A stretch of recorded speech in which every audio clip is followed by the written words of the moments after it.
하나님께 돌리더라.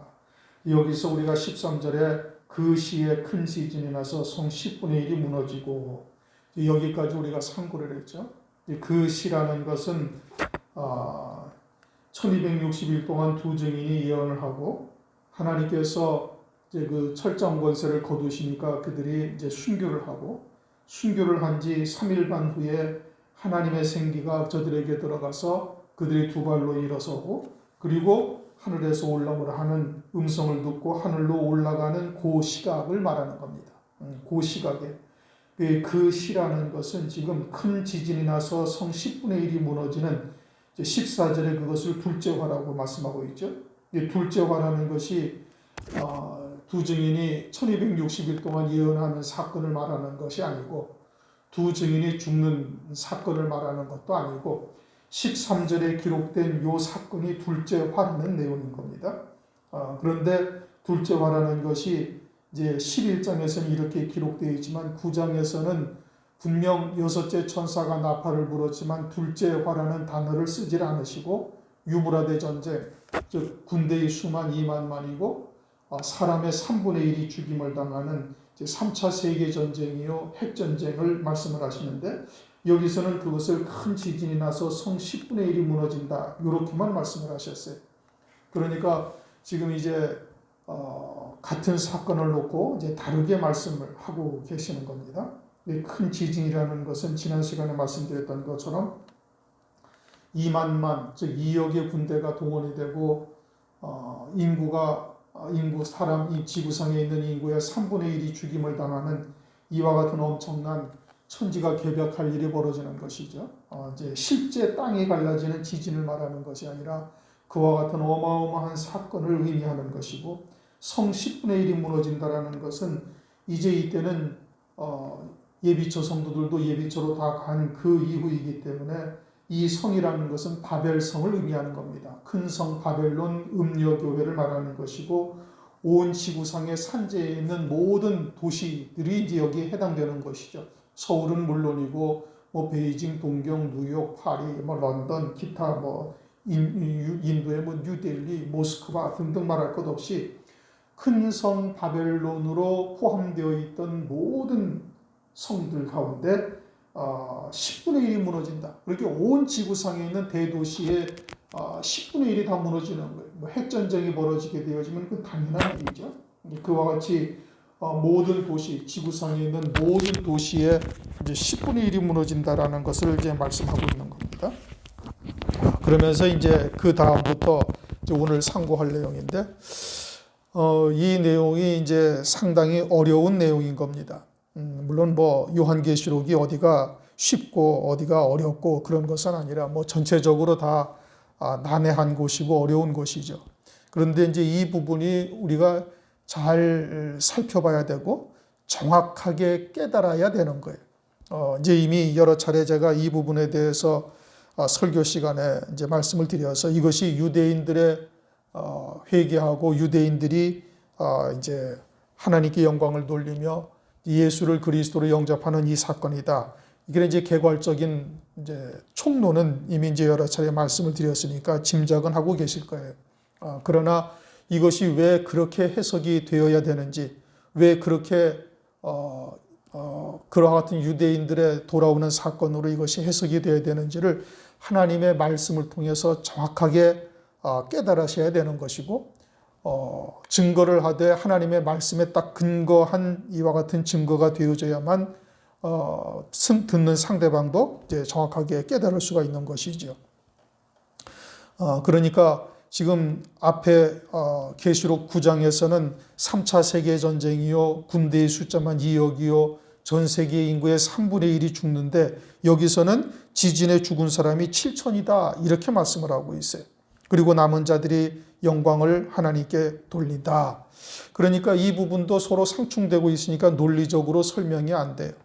분명히 둘째화라 또 전 세계 인구의 3분의 1이 죽는다 했는데 7천 명이 죽는다라는 것 자체도 그러한 것이죠. 그러면 그것은 영적인 뜻을, 의미를 담고 있는 것이죠. 또 한 가지는 여기서 남은 자들이 두려워하여 영광을 하늘의 하나님께 돌리더라. 그러니까 이것은 회개한다는 의미와 같은 것이거든요. 그런데 9장 20절, 21절, 즉 유브라데 전쟁이요 둘째 화인 9장의 마지막을 보면은 이 재앙에 죽지 않고 남은 자들은 그 손으로 행하는 일을 회개치 아니하고, 그러니까 하나님께서 이와 같은 재앙을 두신 뜻은 회개할 것을 위해서 하나님께서 이 재앙을 주신 거예요. 그런데 회개치 아니한다 이겁니다. 회개치 아니하고 오히려 여러 귀신과 또는 보거나 듣거나 다니거나 하지 못하는 금은동과 목석의 우상에게 절하고 또 그 살인과 복술과 음행과 도적질을 회개치 아니하더라. 그러니까 회개치 아니한다는 것을 두 번씩이나 거듭 강조해서 말씀하고 있어요. 그런데 13절, 11장 13절 끝부분에는 남은 자들이 두려워하여 영광을 하늘의 하나님께 돌리더라. 이것은 회개하고 돌이킨다는 얘기예요. 그러니까 앞에 9장에서 말씀하시는 유브라데 전쟁, 분명히 여섯째 천사가 나팔을 불었어요. 그러니까 둘째 화인데 거기서는 회개치 아니한다 하시고 11장 13절에서는 분명히 이제 14절에 둘째 화라고 말씀하시는데 여기서는 하늘의 하나님께 영광을 돌리더라. 회개한다는 얘기죠. 그러면은 하나님의 말씀이 서로 이렇게 상충되고 있으니 이것이 잘못된 것이냐? 그렇지가 않지요. 하나님의 말씀은 잘못 기록될 리가 없고 어느 한 곳도 틀린 곳이 없어요. 그러니까 이제 여기에 대해서 물론 이제 지금 둘째 화가 유브라데 전쟁이라는 것도 깨닫지 못하는 곳이 대부분이죠. 대부분인데 또 깨닫는다 할지라도 이것을 이제 남은 자라는 것을 또 어떻게 해석을 하는가? 이제 각양각색인 겁니다. 11장 13절에 그 남은 자들이 두려워하여 영광을 하늘의 하나님께 돌리더라. 이제 이렇게 얘기를 하는데 이 남은 자를 또 뭐라고 어디서 해석을 하는 거 아니에요?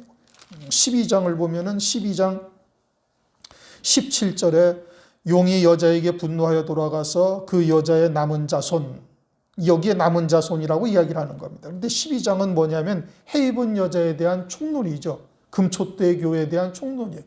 금초대 교회가 전 3년 반 동안에 한때 두때 반때 순교자가 나오고 두 증인이 나오고 또 그와 같은 두 증인의 말씀을 통해서 예비처로 갈 성도들이 이제 나오게 되어지는데 예비처로 가는 성도들은 1260일이 지난 다음에 예비처로 가는 거예요. 후 3년 반 예비처로 가서 예비처, 고센 땅과 같아서 거기서는 하나님의 진노의 심판과 상관없이 마치 애굽 땅과 고센 땅을 구별하셨던 것처럼 그렇게 구별된 곳에서 보호 양육을 받는 것이죠. 그러니까 이 짐승, 땅이 이 용이 이제 이와 같은 남은 자손들과 싸우려고 섰지만 남은 자손들이 실제적으로 그들이 통치하는 지역에는 남아있지를 않는 겁니다. 해입은 여자의 남은 자손은 순교하거나 다 예비처로 가고 아무도 없죠. 남아있는 자손들이라는 것은 남은 자들이라는 것은 지금 해입은 여자의 남은 자손이 아니라 바벨성, 배도한 교회 그들만이 남아있는 것이에요. 그런데 여기서 그 남은 자들이 두려워하여 영광을 하늘의 하나님께 돌리더라 라는 이 남은 자들은 누구냐? 여기서 남은 자들이라는 것은 유대인들을 말하는 겁니다. 왜냐? 그것은 7천이라는 단어가 아주 정확하게 하나님께서 우리에게 계시를 해주고 있는 거예요. 이 7천 명이라는 이 남은 자라는 죽은 자 7천 명이라는 것이 7천이라는 숫자가 어디에서 등장을 하냐면 열왕기상 19장 18절 그러나 내가 이스라엘 가운데 7천인을 남기리니 다 무릎을 바알에게 꿇지 아니하고 다 그 입을 바알에게 맞추지 아니한 자니라. 엘리야 때에 바알에게 무릎 꿇지 아니한 자 남은 자를 7천 명을 두셨다. 이렇게 말씀하셔요. 로마서 11장 4절 내가 나를 위하여 바알에게 무릎을 꿇지 아니한 사람 7천을 남겨두었다 하였으니 그런즉 이와 같이 이제도 택하심을 따라 남은 자가 있느니라. 물론 바울 당시에는 그때와 같이 이방인으로서의 남은 자가 있었던 것이죠. 그처럼 말세에 유대인 가운데 이처럼 남은 자가 있을 것을 말씀하고 있는 것이고 계시록 11장 13절에서의 남은 자는 유대인 가운데 남은 자를 말하는 거예요. 이방인의 구원은 누누이 말씀드린 것처럼 전 3년 반 두 증인이 제일 마지막으로 순교함으로 이방인의 구원이 다 끝난 겁니다. 로마서 11장 25절 27절을 보면은 이 비밀은 이방인의 충만한 수가 들어오기까지 이스라엘의 더러는 완악하게 된 것이라. 그리하여 온 이스라엘이 구원을 얻으리라. 기록된 바 구원자가 시온에서 오사 야곱에게서 경건치 않은 것을 돌이키시겠고 내가 저희 죄를 없이 할 때에 저희에게 이루어질 내 언약이 이것이라 라고 말씀하시면서 이방인의 충만한 수가 들어오게 되어지면은 다시 구원의 은총이 혈통적 유대인 즉 이스라엘 백성들에게로 돌아갈 것을 이미 하나님께서 말씀하고 계시는 거예요. 그리고 이방인으로서 오늘날 교회로서 구원받는 자, 구원받는 때가 언제까지만 한때, 두때, 반때까지만 이방인의 구원이 이루어지는 것이고 두 증인이 순교함으로써 모든 이방인의 구원이 거기서 다 끝나는 겁니다. 그리고서는 그 구원이 유대인에게로 돌아가는 것이죠. 그러므로 그 시라고 말씀하신 것이 이것이 둘째 화요, 둘째 화가 어느 시점에 이루어지는가를 말씀하실 뿐만 아니라 유대인들이 하나님에게로 예수를 그리스도로 영접하고 하나님에게로 돌아오는 때가 언제인지를 또한 말씀하시는 겁니다. 마태복음 24장을 보면 누가복음의 무화과 나무의 비유가 있죠. 그 장면을 다시 한번 보시기 바랍니다. 마태복음 24장 32절을 보면은 이렇게 말씀하십니다.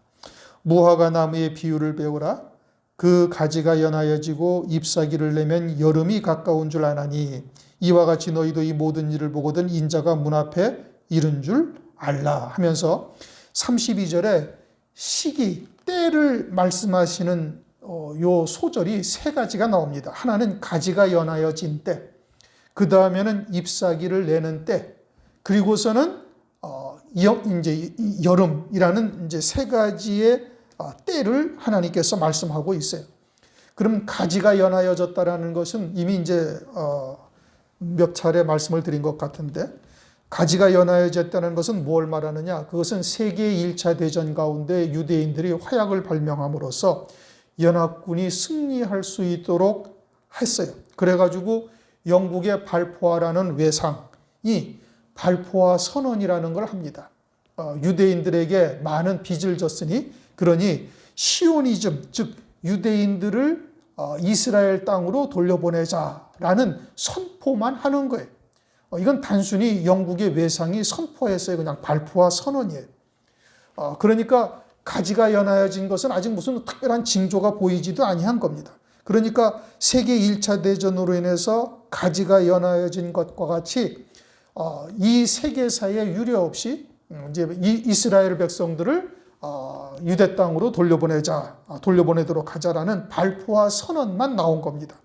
그리고 잎이 나오게 된 것은 언제냐면 2차 세계대전으로 말미암은 거예요.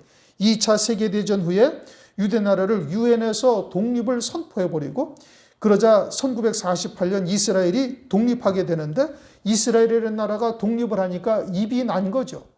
보이는 겁니다. 가지가 연하여졌을 때는 사람들이 잘 주시해 보지도 아니하고 거기에 어떤 변화가 있는지 잘 모르죠. 그러나 잎이 났을 때는 이제는 이스라엘이라는 나라가 눈에 보이고 나타나게 되어진 겁니다. 그러면은 곧 여름이 온다 이렇게 말씀하고 있죠. 그러니까 이와 같은 것을 설명하시는 말씀이 이제 호세아서에 있습니다. 호세아서 6장 1절 2절을 보면은 오라 우리가 여호와께로 돌아가자. 여호와께서 우리를 찢으셨으나 도로 낫게 하실 것이요 우리를 치셨으나 싸매어 주실 것임이라. 여호와께서 이틀 후에 살리시며 제3일에 우리를 일으키시리니 우리가 그 앞에서 살리라.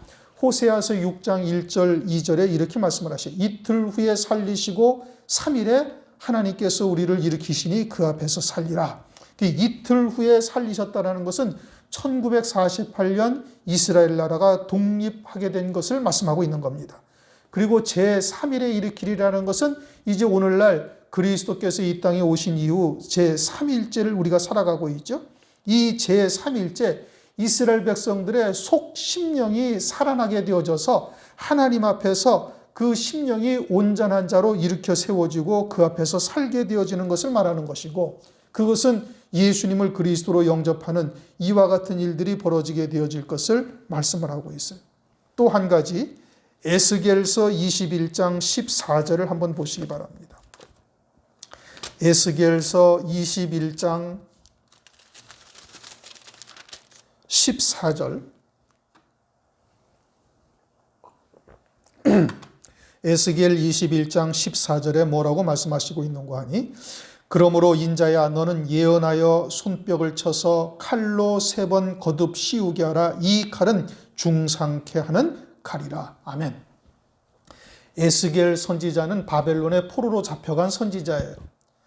그리고 그가 이와 같이 중상케 하는 칼이 3번 씌워지게 되어진다 라고 말씀하시면서 이제 하나님의 백성들에 대한 예언을 하는 겁니다. 그리고는 이제 이스라엘 백성들에게 이와 같이 1차, 2차 세계대전으로 이스라엘 백성들이 크게 곤욕을 치르고 뭐 2차 세계대전에서는 600만 명의 유대인들이 죽게 되어지는 이와 같은 사건이 벌어지게 되어지죠. 그러니까 칼로 3번 씌운다라는 것은 세계 1차, 2차 그리고 3차 세계전쟁을 말하는 것이고 그 3차 세계전쟁으로 말미암아서 이제 3번의 전쟁으로 말미암아 유대인들의 구원에 대한 획기적인 사건들이 벌어질 것을 성경에서 예언하고 계시는 거예요. 중상케 하는 칼이라는 것은 세계전쟁이요. 이 세계전쟁이 유대인들을 위하여 일어난 것이고 유대인들의 구원을 이루어 가시는 하나님의 역사를 우리에게 눈으로 목도하게 하시는 겁니다. 그러니까 1차 세계전쟁으로는 발포와 선언, 무화과 나무의 잎이 가지가 연하여진 무화과 나무 잎이 아니라 무화과 나무의 가지가 연하여진 것이고 2차 세계전쟁으로는 이스라엘의 독립, 잎이 난 것이고 3차 세계전쟁, 즉 3차 세계전쟁은 7년 환란 가운데 후 3년 반 들어서 있게 되어지는데 이때 되어져서는 이제 이스라엘 백성들이 유대인들에게로 구원의 은총이 넘어가서 그들이 하나님에게로 돌아와 즉 예수를 그리스도로 영접하고 하나님에게로 돌아올 것을 말씀하고 있는 거예요. 이제 다니엘서 우리가 이제 이미 한번 상고했는데 다니엘서 9장을 한번 다시 보시기 바랍니다. 다니엘서 9장. 지금 이 둘째 화를 왜 계시록 9장, 계시록 10장에서 연거푸 말씀하시면서 9장에서는 회개치 아니하더라는 말씀을 2번, 3번 강조하시고 또 계시록 11장에서는 하늘의 하나님께 영광을 돌리더라. 이 말씀이 무엇을 의미하는지를 정확하게 깨달아야 되는 겁니다. 다니엘서 9장 27절 다 같이 읽습니다. 그가 장차 많은 사람으로 더불어 한 이레 동안의 언약을 굳게 정하겠고 그가 그 이레의 절반에 제사와 예물을 금지할 것이며 이제 이것은 다니엘서 9장 27절에 한 이레 동안의 언약이라는 것은 7년 평화조약이고 적그리스도가 등장하게 되지만 유대인들과 이와 같은 평화조약을 체결하게 되어집니다. 그리고는 지금 옛날 모리아산이요 오르난의 타작마당이요 솔로몬의 성전이 있던 예루살렘에 솔로몬의 성전이 있던 자리에 지금은 회교도들의 오마르 사원이 있는데 이제 그곳이 적그리스도가 등장하게 되어지면은 어떠한 사유로든 이스라엘 백성들로 하여금 거기에 성전을 짓게 하고 그리고 그 성전에서 제사와 예물, 율법대로 제사와 예물을 드릴 수 있도록 하는 겁니다. 유대인들은 지금도 하시라도 성전을 지을 수 있도록 즉 솔로몬 때와 같은 성전을 지을 수 있도록 모든 자재를 다 준비해 놓고 있고 붉은 송아지들을 기르고 있으며 제사장들을 지금도 그때를 위해서 대비하고 있어요. 그러니까 6개월만 딱 시간만 주어지면 성전을 지을 수가 있도록 모든 것을 다 준비하고 있다라고 이야기를 합니다. 그런데 한 일의 절반까지는 전 3년 반이죠. 그때는 적그리스도가 자기를 평화의 사도처럼 이 세상에 등장을 하면서 온 세상의 난제들을 해결하고 마치 그리스도와 같이 하면서 유대인들에게는 그 솔로몬 성전 자리를 솔로몬 성전 자리에 솔로몬 성전 때와 솔로몬 때와 같은 성전을 짓게 하고 그리고 거기서 제사와 예물을 드리게 하는 겁니다. 율법대로. 그래서 전 3년 반 동안에는 제사와 예물을 드리다가 후 3년 반 들어가서는 어떻게 한다고요? 제사와 예물을 금지할 것이며 왜 금지하는가? 이제 후 3년 반 들으면은 3일 반 후에 3차 세계전쟁이 벌어지고 3차 세계전쟁을 통해서 적그리스도가 승리를 하고 전 세계 패권을 완전히 딱 장악하게 되어지고 이제는 더 이상 유대인들, 세계의 경제권을 가지고 있는 유대인들 또는 종교계 거짓 선지자로 말미암아 큰 성 바벨론으로서 이렇게 추앙을 받던 이와 같은 것들이 다 필요가 없어지는 거예요. 그래서 제사와 예물을 패하게 하고 자기를 하나님으로 경배하고 하나님으로 섬길 것을 강제하게 되어지는 겁니다. 그때서야 유대인들이 깨닫고 돌이키면서 하나님 예수를 그리스도로 영접하고 그리고 돌아오게 되어지는 것이죠. 스가랴서 12장 10절 내가 다윗의 집과 예루살렘 거민에게 은총과 간구하는 심령을 부어주리니 그들이 그 찌른 바 그를 바라보고 예수 그리스도를 죽인 것을 그들이 아주 애통해하는 것이죠. 그를 위하여 애통하기를 독자를 위하여 애통하듯 하며 그를 위하여 통곡하기를 장자를 위하여 통곡하듯 하리로다. 스가랴서 12장 10절 유대인들이 회개하고 돌이킬 것을 이처럼 예언하고 있는데 그때가 언제냐? 다니엘서 9장 27절 그리고 계시록 11장 13절 이 말씀을 통해서 후 3년 반 3차 세계전쟁이 벌어진 이후에 이 적그리스도가 자기를 하나님으로 경배하도록 유대인들에게 강요하며 제사와 예물을 패하게 되자 그때서야 나사렛 예수가 그분이 하나님의 아들이었고 그분이 그리스도였고 우리가 하나님의 아들을 우리가 찌른 바 되어진 이와 같은 존재들이라는 것을 깨닫고 온 민족적으로 회개하며 돌이킬 것을 말씀하고 있는 것이죠.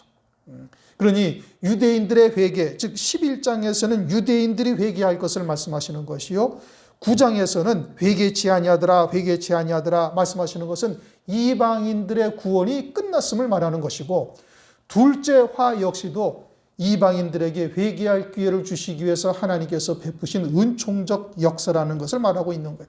그런데 하나님의 백성들 오늘날 교회 이방인으로서의 그리스도를 믿고 있는 오늘날 교회가 회개하느냐 회개를 하지 아니하고 도리어 20절을 보면은 여러 귀신과 또는 보거나 듣거나 다니거나 하지 못하는 금, 은, 동과 목석의 우상에게 절하고 더욱더 우상 숭배에 치중하는 겁니다. 왜냐? 자기들이 신앙하는 바가 결코 잘못되지 아니하다고 아주 맹신하는 거예요. 하나님의 말씀을 봐도 이제 전혀 깨닫지도 못하는 아주 화인 맞은 양심이 딱 되는 것이죠. 그렇게 9장에서는 이방인에 대한 오늘날 교회에 대한 계시를 말씀하시는 것이고 11장 13절은 이것은 유대인들이 회개하여 돌이킬 것을 말씀하고 있는 겁니다. 그런데 유대인 중에 죽은 자가 7천이라 이렇게 말씀하십니다. 열왕기상에서는 남은 자 바알에게 무릎 꿇지 아니한 자가 7천이라 말씀하고 있어요. 엘리야 때는 남은 자가 7천인데 이제는 지진으로 죽은 자가 7천이다. 무엇을 의미하는가? 이것은 유대인으로서 바알에게 무릎 꿇은 자, 다시 말하면 적그리스도를 경배하고 짐승표를 받은 자가 모두 죽었다라는 것을 말씀하고 있는 겁니다. 엘리야 때에는 바알과 아세라에게 무릎 꿇지 아니한 자가 7천 명이었어요. 남은 자. 그런데 그 남은 자가 7천 명이 있다라는 것이 정확한 7천의 숫자인지 성경적으로 그것이 말씀으로 확인되어지질 않습니다. 그러니까 7천이라는 숫자는 이스라엘의 남은 자 전체를 의미하는 것이고 여기서는 반대로 적그리스도에게 무릎 꿇은 자 7천, 짐승표를 받은 자 모든 자들이 다 3차 세계전쟁으로 죽었다라는 것을 말씀을 하고 있는 것이죠. 그래서 그 남은 자들이 두려워하여 하늘의 영광을 하나님께 돌리더라. 그 남은 자들이 두려워하여 하나님께 영광을 돌리더라. 이 유대인들만 남은 겁니다. 그리고 그들의 스가랴서 12장 10절 말씀처럼 나사렛 예수를 찌른 것을 회개하고 성경에서는 유대인들이 언젠가 반드시 돌아올 터인데 이방인의 충만한 수가 찬 것이 언제이고 그들이 돌아오게 될 때가 언제인지를 다른 성경에서는 이야기하시는 곳이 하나도 없습니다. 딱 여기 한 군데 요한계시록 11장에서 지금 말씀하고 있는 거예요. 하나님께 영광을 돌린다는 것은 회개하는 것을 의미하고 그것은 유대인들 중 하나님께서 남겨두신 자들이 예수를 믿고 영접하고 돌아오게 될 것을 말씀을 하고 있는 겁니다. 여기서 두려워한다라는 의미는 공포감을 또는 무서워하는 마음으로 두려우는 것이 아니라 하나님을 지극히 경외하는 거예요. 참으로 천지와 만물을 창조하신 창조주요 조물주이신 하나님께서 감히 우리 같은 벌레요 구더기 같은 인생을 하나님께서 보시고 눈여겨보시고 은혜를 입혀주신 것을 도무지 감당할 수 없는 이와 같은 경외하는 마음을 말하는 겁니다. 계시록 14장에도 보면은 두려워한다라는 말씀이 있는데 계시록 14장 7절을 보면은 천사가 사도 요한에게 말하는 겁니다. 그가 큰 음성으로 가로되 하나님을 두려워하며 그에게 영광을 돌리라. 여기서도 두려워한다라는 것이 무서워하고 공포스러운 마음을 가지고 두려워하라는 것이 아니라 하나님을 경외하는 거예요. 지극히 높으신 하나님께서 정말 천하디천한 인생, 죄악을 물마시듯 하며 사는 우리들을 이처럼 사랑하시고 생각하시고 불꽃 같은 눈동자로 지켜보시다가 구원의 은혜를 베푸시는 것을 보면서 지극히 하나님을 경외하는 것을 말하고 있는 겁니다. 그러므로 우리가 이와 같은 하나님을 참으로 두려워해야죠. 경외해야 된다 이겁니다. 그런데 오늘날 하나님을 이렇게 경외하는 경외심을 갖는 이런 신앙들이 그렇게 많지가 않습니다. 도리어 우습게 여기고 또는 가볍게 말씀을 대합니다. 만약에 우리가 하나님의 심판, 백보자의 심판을 정말 믿는다면 우리가 자기 마음대로 하나님의 말씀을 해석하고 또는 방종한다든 이와 같은 일들은 절대 있을 수가 없는 것이죠. 하나님의 심판이 얼마나 엄위한 것인지 얼마나 공의로운 것인지를 정말 제대로 깨닫는다면 우리가 매일매일의 삶이 이렇게 나태하거나 또는 자기 생각대로 이렇게 살아갈 수가 절대 없는 겁니다. 그것은 하나님의 말씀을 왜곡되이 해석한 것이죠. 좋으신 하나님이라든지 그저 복 주시는 하나님이라든지 자기 나름대로 이렇게 말씀을 잘못 해석을 해서 정말 다른 예수, 다른 복음을 쫓는 것과 다를 바가 없는 이와 같은 삶을 살고 있는 것이 이것은 하나님의 심판을 믿지 아니하기 때문인 겁니다. 우리가 하나님을 참으로 경외한다면 하나님을 두려워한다면 그렇게 살아갈 수는 없는 것이죠. 그런데 여기서 유대인들이 이제 남은 자들이 두려워하여 영광을 하늘의 하나님께 돌리더라. 돌이켜 회개하고 하나님께 온전한 예배를 드리고 있다. 14절. 13절에 말씀드린 이제 여러 가지의 성경 구절들을 잘 기억하셔야 되고 기록하시고 이것을 제3, 제4 이렇게 확인해 보시며 그 말씀을 좀 생각을 해 보셔야 됩니다. 정확하게 딱 깨달으셔야지 이것을 그냥 어설프게 유대인들이 돌아오는 것이고 11장에, 9장에서는 이방인들의 구원에 관한 것인데 이방인들의 구원이 끝난 것이다. 이렇게 그냥 막연하게 이야기하시면 안 되고 성경에서 정확한 근거를 가지고 이야기를 할 수가 있어야 되는 겁니다. 14절 둘째 화는 지나갔으니 보라 셋째 화가 속히 이르도다. 둘째 화가 이제 이것으로 지나갔다고 그러죠. 둘째 화라는 것은 13절에 기록된 말씀이고 구체적으로는 9장에 이제 9장 13절부터 쭉 이제 기록되어져 있는 21절까지 되어져 있는 말씀이 둘째 화인 겁니다. 첫째 화는 황충의 화죠. 그러니까 화라는 것이 이것이 단순한 하나님의 진노하심이 아니라 이와 같은 극도의 큰 재앙을 통해서 하나님의 자녀들로 돌이키게 하시고 온전케 하시려는 하나님의 역사라는 것을 우리가 알아야 되는 겁니다. 우리에게 다가오는 여러 가지의 고난도 마찬가지죠. 또 적그리스도의 환난도 마찬가지죠. 그것이 재앙이 아니라 하나님의 사랑으로 베푸시는 은총이라는 것을 우리가 깨달아야 되는 것이죠. 황충의 화도 첫째 부활의 영광을 이루게 하시기 위해서 또 예비처로 갈 성도들을 온전케 하시기 위해서 하나님께서 베푸신 역사인 것이고 둘째 화도 이처럼 유대인들의 구원 그리고 하나님의 백성들 비록 배도한 음료교회에게도 회개할 기회를 주신 거예요. 그 회개할 기회를 주셨다라는 증거가 어디에 있느냐? 9장 20절 21절 회개치 아니하고 회개치 아니하더라라는 말씀을 통해서 하나님이 이 유브라데 전쟁을 허용하신 본질적인 뜻이 무엇인지를 우리에게 말씀해 주시고 있는 겁니다. 이제 셋째 화는 일곱째 천사가 나팔을 부니까 일곱 진노의 대접이 준비되어지는데 그와 같은 일곱 진노의 대접이 셋째 화가 되어지는 겁니다. 또 그 진노의 대접을 든 마지막 일곱째 천사가 대접을 쏟은 후에는 주님이 재림을 하십니다. 그리스도의 나라가 되죠. 새 하늘 새 땅으로 변화가 되어 1000년 동안 그리스도의 나라가 되는 겁니다. 이 1000년 동안 그리스도의 나라가 된다. 요한계시록 20장을 한번 보시기 바랍니다. 요한계시록 20장을 보면은 3절부터 6절까지 이 1000년이라는 단어가 3절 무저갱에 던져 잠그고 그 위에 인봉하여 1000년 동안 차도록 다시 하면서 1000년이라고 말씀하고 있죠. 또 4절에도 보면 1000년 동안 왕 노릇하니 말씀하고 있습니다. 5절에도 죽은 자들이 1000년이 차기까지 살지 못하더라 하며, 또 6절에도 보면은 1000년 동안 끝에 그리스도로 더불어 왕 노릇하리라. 이 1000년이라는 단어, 7절에도 보면 1000년이 참해 말씀하고 있죠. 그러니까 1000년이라는 단어가 계시록 20장에 6번이나 쓰여집니다.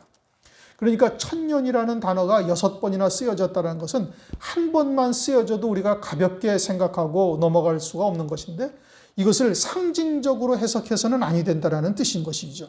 그러니까 주님께서 일곱째 천사가 나팔을 불게 되어지면은 주님이 이 땅에 다시 오시고, 그리고 1000년 동안 그리스도의 나라가 이루어지는 것을 말씀을 하고 있는 거예요. 오늘은 15절은 다음 시간에 하도록 하겠습니다. 이제 시간이 벌써 30분이 지났는데, 그렇게 이제 일곱째 천사가 나팔을 불게 되어지면 15절에 이제 주님이 재림을 하시게 되죠. 일곱 진노의 대접이 쏟아지는 겁니다. 그 장면은 이제 15장에 가서 있습니다.